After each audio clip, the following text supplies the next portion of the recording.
Hello friends. जैसा कि आप सबको मालूम है, गवर्नमेंट ने रिसेंटली 29 जुलाई को एक न्यू एजुकेशन पॉलिसी अनाउंस की। अ, तो इसके बारे में मैंने सोचा आप लोगों से बात किया जाए। इसका जो भी मेन पॉइंट्स है इस पॉलिसी के अंदर। तो सबसे पहले काफ़ी कन्फ्यूजन्स था जब गवर्नमेंट ने इसको लॉन्च किया। डॉक्यूमेंट्स जो थे ऑनलाइन अवेलेबल नहीं थे, लोगों में बहुत कन्फ्यूजन्स था क्या पॉइंट है, कि क्या इसका प्लस पॉइंट है, क्या नेगेटिव पॉइंट है। तो मैंने भी सोचा, मैंने कई अपने प्रोफेसर्स लोगों को कॉल करके बात की, कई लोगों से जो एक्सपर्ट्स हैं उन लोगों का रिव्यू देखा। उसके बाद मैंने सोचा आप लोगों के जो भी पॉइंट्स हैं, जो इसके मेन पॉइंट्स हैं, आप लोगों को बताए जाएं इस वीडियो में। मैंने भी अपने कुछ पॉइंट्स बनाए हैं फ्रेंड्स, जो मैं आप सबको one by one, point by point इसकी जो पॉलिसी के बारे में बताऊंगा। तो सबसे पहले तो आप ये जान लीजिए, ये पॉलिसी अराउंड 34 इयर्स के बाद ये एक नई एजुकेशन पॉलिसी जो गवर्नमेंट ने अनाउंस किया है। सबसे पहले, इससे पहले जो पॉलिसी आई थी वो अराउंड 1989 में, जब राजीव गांधी पीएम थे, उस टाइम पे कुछ पॉलिसी फ्रेम हुई थी। उसके बाद अब अराउंड 34-35 इयर्स के बाद ये एक नई पॉलिसी गवर्नमेंट ने लॉन्च की है। तो ये बहुत ये एक लंबा प्रोसेस होता है दोस्तों, ये एक पॉलिसी फ्रेम करना। इसमें 2015 से ही गवर्नमेंट ने कमेटी बनाई थी, फिर 2017 में उसको ऐड किया गया, उसके 2019 में उन्होंने अपनी रिपोर्ट दी। तो इसको एक काफ़ी लंबा प्रोसेस है एक पॉलिसी को फ्रेम करना। लोगों में काफ़ी लोग इसका इंतज़ार कर रहे थे, कई दिनों से मांग उठ रही थी कि एजुकेशन सिस्टम को रिफॉर्म चाहिए। एजुकेशन सिस्टम में जो हमारे स्टूडेंट्स हैं, स्कूल्स, हायर एजुकेशंस, इसके लिए एक रिफॉर्म की ज़रूरत थी। तो फाइनली पॉलिसी आ गई है। मैंने कई सारे पॉइंट्स मैंने नोट किए हैं, आपको वन बाय वन बताऊंगा। तो सबसे पहले जो इसका मेन जो इम्पोर्टेंट है, मैं आपको शुरू करने से पहले ये बता दूं, जो ये पॉलिसी है ये एक लॉ नहीं है, ये एक जस्ट फ्रेमवर्क है जो कि गवर्नमेंट ने इसको इनिशिएट किया है। ये कानून नहीं है, और आगे चल के हमें ये देखना होगा कि ये कितना सक्सेस होता है, और इसको गवर्नमेंट अपने हिसाब से इसको लॉन्च कर सकती है। इसमें जितने भी उन्होंने पॉइंट्स दिए हैं वो अपने हिसाब से वो पॉइंट ऐड कर सकते हैं या माइनस कर सकते हैं, और वो चाहे तो इसमें इसको एक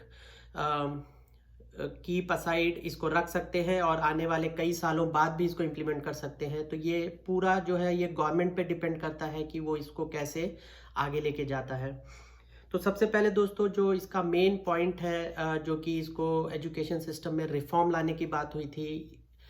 अभी जो हमारा करंट सिस्टम है 10+2 पैटर्न पे चलता है, जो कि 1 to 10 और +2 मतलब जो बोर्ड के एग्जाम्स होते हैं, जो 10+2 पैटर्न है उसको बदल के 5+3+3+4 पैटर्न किया गया है।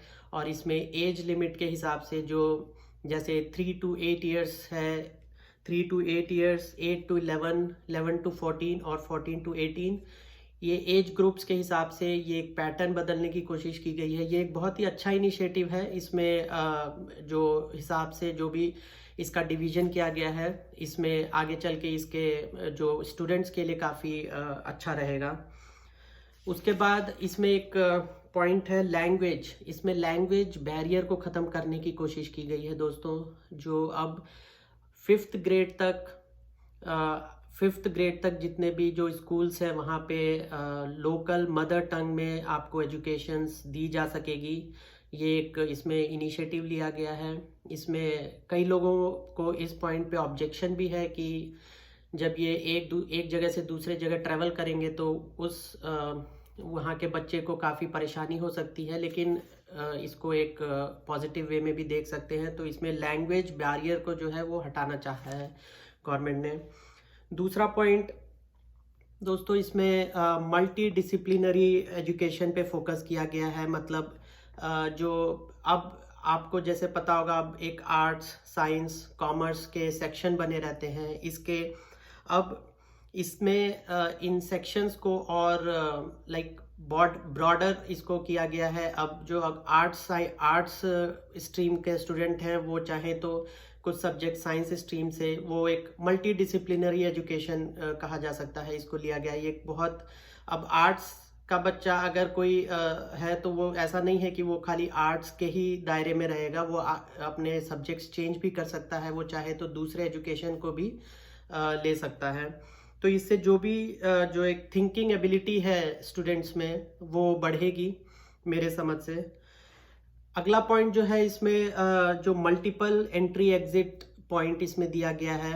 आप अगर कई बार ऐसे हालात होते हैं कि जो स्टूडेंट है वो अपने एजुकेशन कंप्लीट नहीं कर पाते हैं, 3 साल या 4 साल का जो डिग्री रहता है उसको कंप्लीट नहीं कर पाते हैं, तो वो एक समय पे अगर वो डिग्री छोड़ते हैं बीच में, अगर एजुकेशन को छोड़ के वो चाहें तो कुछ साल बाद दोबारा भी उस एजुकेशन को स्टार्ट कर सकते हैं। उनका जो क्रेडिट है, जब भी वो छोड़ेंगे वो क्रेडिट उनका सेव रहेगा, एक नेशनल क्रेडिट बनाया जाएगा जिसमें कि वो डिजी लॉकर में उनके क्रेडिट सेव रहेंगे और वो उसको या तो दोबारा से वहाँ से रिज्यूम कर सकते हैं या फिर उसी स्टडी में वो फिर से किसी और स्ट्रीम में अगर जाना चाहे तो वहाँ पे उनके क्रेडिट यूज़ कर लिए जाएंगे। इसमें जैसे 3 साल या 4 साल का जो डिग्री बीटेक डिग्री या और भी कोई ग्रेजुएशन डिग्री होती है, तो पहले साल में अगर कोई भी स्टूडेंट अपनी अगर पढ़ाई छोड़ता है तो उसको सर्टिफिकेट दिया जाएगा। अगर वो दूसरे साल में छोड़ता है तो उसको एक डिप्लोमा दिया जाएगा, और तीसरा और चौथा जो भी कोर्सेज हैं अगर उसके बाद है तो फाइनल जब कंप्लीट होगा तो उसको डिग्री दी जाएगी। तो इसको डिवीजन किया गया है। आप मल्टीपल एंट्री एग्जिट, आप कभी भी अगर पढ़ाई अगर किसी कारणवश छोड़ रहे हैं तो वो आपका नुकसान नहीं होगा। ये बहुत ही एक अच्छा इसमें इनिशिएटिव लिया गया है। उसके बाद एक और पॉइंट है, सिंगल रेगुलेटर की बात की जा रही है। आपने देखा होगा जो जैसे टेक्निकल कॉलेजेस या यूनिवर्सिटीज़ हैं उनके लिए AICTE all India council of technical education बनाया गया है, और बाकी यूनिवर्सिटीज़ के लिए UGC बनाया गया है जो कि इनको ग्रांट्स देता है, एक्रीडिशन देता है।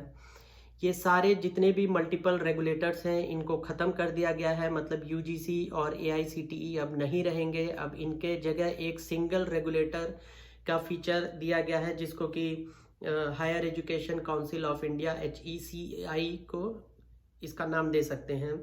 तो इसमें सिर्फ लीगल और मेडिकल इंस्टीट्यूट्स को छोड़ के बाकी सारे जितने कॉलेजेस या यूनिवर्सिटीज़ हैं वो इसके अंडर आएंगे। सिंगल रेगुलेटर पे फोकस किया गया है। नेक्स्ट पॉइंट दोस्तों, इसमें वोकेशनल कोर्सेज पे भी काफ़ी फोकस किया गया है। आप देखे होंगे रेगुलर स्टडीज़ जितने भी टेक्निकल या आर्ट से रिलेटेड है, इनके अलावा अगर कोई बात होती है जैसे प्लम्बिंग का कोर्स हुआ या जो भी कैटरिंग, प्लम्बिंग या इस तरह के जो वोकेशनल हैं कोर्सेज, उन पे काफ़ी ध्यान देने की कोशिश की गई है वोकेशनल सब्जेक्ट्स पे। जैसे इसमें सबसे इम्पॉर्टेंट 6th ग्रेड से कोडिंग स्टार्ट करने की बात की गई है स्टूडेंट्स के लिए, और जैसे कारपेंट्री हुआ, प्लम्बिंग हुआ जैसे मैंने बोला, फिर इसमें क्रिएटिव थिंकिंग जो स्टूडेंट्स की है वो बढ़ेगी। ये जो पूरी एजुकेशन पॉलिसी का रिफॉर्म आया है, मैं कहना चाहूँगा ये बहुत काफ़ी इन लोगों ने जो गवर्नमेंट है इन लोगों ने फॉरेन जितनी वेस्टर्न कंट्रीज़ है उसके साथ इसको कंपेयर करने को ट्राई किया है। काफ़ी सारे जो फीचर्स हैं वो मिलते जुलते हैं जो कि आज की डेट में वेस्टर्न कंट्रीज़ फॉलो कर रही है, जिसमें ये वोकेशनल स्टडीज़ एक बहुत ही इम्पॉर्टेंट है। बाहर के वेस्टर्न कंट्रीज़ में वोकेशनल स्टडीज़ पे काफ़ी फोकस किया जाता है अलॉन्ग विथ जो मेन स्ट्रीम के सब्जेक्ट्स हैं। तो इस एजुकेशन पॉलिसी में भी वोकेशनल सब्जेक्ट्स पे ध्यान दिया गया है दोस्तों।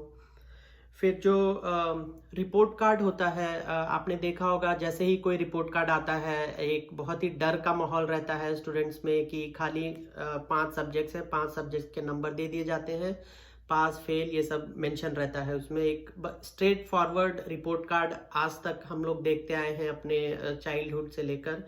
इसमें इसको पूरा रिपोर्ट कार्ड को मेक ओवर करने की बात की गई है। इसमें आपके मेन सब्जेक्ट्स के अलावा जो वोकेशनल सब्जेक्ट्स हैं उनको भी इसमें ऐड करेंगे। इसके जो आपके स्किल्स हैं, एक्स्ट्रा स्किल्स हैं, बिहेवियर्स हैं, इनके भी जो ग्रेड्स या मार्क्स रहेंगे इस रिपोर्ट कार्ड में ऐड किए जाएंगे इस पूरे मेक ओवर के तहत। फिर दोस्तों इसमें नेक्स्ट डिजिटलाइजेशन की बात की गई है। जैसे जो हमारे रूरल एरियाज़ हैं जहाँ पे मेन स्ट्रीम मीडिया या इंटरनेट की जहाँ पे फैसिलिटीज़ बहुत ज़्यादा अच्छी नहीं है, उन एरियाज़ पे फोकस ज़्यादा किया गया है। ई लर्निंग और इसमें रीजनल लैंग्वेज पे भी फोकस होगा, जहाँ पे जो डिजिटल आजकल हर चीज़ में आप देख रहे हैं डिजिटलाइजेशन की बात हो रही है। इसमें जहाँ तक रूरल से रूरल एरियाज तक एजुकेशन को पहुँचाने की बात कही गई है। इसके बाद जो दोस्तों इसको जो पूरा एजुकेशन सिस्टम है इसको एक तरह से एक्सपैंड करने की बात कही गई है। एक्सपेंशन ऑफ एजुकेशन की बात इसमें हो रही है। इसमें मैंने कुछ पॉइंट्स नोट किए हैं, आपको बताना चाहूँगा। 2040 तक जितने भी ज़्यादा से ज़्यादा इंस्टीट्यूट्स को मल्टी डिसिप्लिनरी बनाया जाएगा। 2030 तक हर डिस्ट्रिक्ट में कम से कम एक इंस्टीट्यूट मल्टी डिसिप्लिनरी होगा। और 2035 तक जो ग्रॉस एनरोलमेंट है उसको बढ़ा के 50% करने की बात की गई है। ये कहाँ तक साबित होगा ये आने वाला वक्त बताएगा। हम लोग इसमें देखेंगे ये कितना सक्सेस हो रहा है। इसमें जो नेक्स्ट है फीस को भी रेगुलेट करने की बात की गई है। जो प्राइवेट स्कूल्स हैं, प्राइवेट इंस्टीट्यूट्स हैं, वो कई बार देखा गया है अपनी मनमानी फीस वसूलते हैं स्टूडेंट से, तो इसको भी रेगुलेट करने की बात की गई है। सबसे इम्पॉर्टेंट आज की डेट में इंडियन गवर्नमेंट एजुकेशन पे अराउंड 3% जीडीपी का खर्चा कर रही है। इसको बढ़ा के 6% ऑफ जीडीपी करने की बात की गई है। ये आने वाले टाइम में जो बजट आएगा गवर्नमेंट का उसमें देखना होगा कि ये कहाँ तक गवर्नमेंट इस पे इम्प्लीमेंट कर रही है, इस पे कितना वो फोकस कर रही है 6% इन्वेस्टमेंट ऑफ जीडीपी के। इसके बाद एमफिल आपने सुना होगा दोस्तों। जो एमफिल का कोर्स है उसको डिसकंटिन्यू किया गया है और अब सीधा एमए के बाद ही कोई भी स्टूडेंट एमए के बाद सीधा वो पीएचडी कर सकता है। पहले पीएचडी करने के लिए एमफिल करना पड़ता था, आपको पता है। इसको एमफिल को डिसकंटिन्यू किया गया है यहाँ पे। और इसमें कुछ कन्फ्यूजन्स भी हैं, जैसे अपोजिशंस या कुछ लोग इस पे जो फॉरेन यूनिवर्सिटीज़ को उनके जो कैंपस हैं उनको इंडिया में अपना कैंपस बनाने की बात की गई है। इस पे काफ़ी लोगों ने कुछ आपत्ति भी जताई है। ये पहले ये जो पॉइंट है इसको पहले कांग्रेस गवर्नमेंट ने जब ये पॉइंट ऐड किया था उनके गवर्नमेंट के टाइम पे, तो करंट बीजेपी गवर्नमेंट ने इसको अपोज किया था, लेकिन उन्होंने इस बात पे अपना पॉइंट रिवर्स किया है और अब वो अराउंड 100 फॉरेन यूनिवर्सिटीज़ को अलाउ करेंगे कि वो अपना कैंपस इंडिया में ओपन करे। ये देखने लायक होगा कि ये कितना सक्सेस होगा, ये आगे चल के हमें पता चलेगा। इसके बाद जो आरटीई है, राइट टू एजुकेशन, इसमें कई लोग डाउट कर रहे हैं कि इसको डाइल्यूट करने की बात की गई है। जैसे एक बेंचमार्क बनाया जाता है हर क्लासरूम में, या इतने ही स्टूडेंट होंगे, इतने चेयर, हर तरह का एक बेंचमार्क है आरटीई के अंदर। इसके बारे में इसमें कोई शायद ऐड नहीं किया गया है, तो ये एक तरह का इसमें लोगों ने डाउट किया। इसके बारे में कोई मेंशन नहीं है इस एजुकेशन पॉलिसी में। तो दोस्तों आपने देखा ये जितने भी पॉइंट्स मैंने आपको बताए, जो मेन एजुकेशन पॉलिसी के पॉइंट्स थे, ये अब गवर्नमेंट पे डिपेंड करता है इनमें से वो कितने पॉइंट्स ऐड करती है, कितने रिमूव करती है। मैं फिर बोल रहा हूँ, ये एक लॉ नहीं है, ये जस्ट अ फ्रेमवर्क है जो कि गवर्नमेंट ने प्रपोज किया है।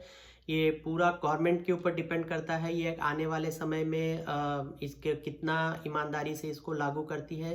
पेपर पे देखने में ये बहुत अच्छी पॉलिसी नज़र आ रही है। ये अब समय बताएगा कि ये कितना स्टूडेंट्स और कंट्री के डेवलपमेंट के लिए कितना फ़ायदेमंद होती है।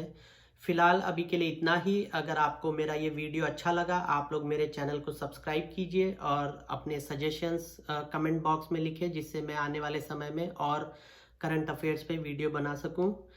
आपसे फिर मुलाकात होगी। धन्यवाद।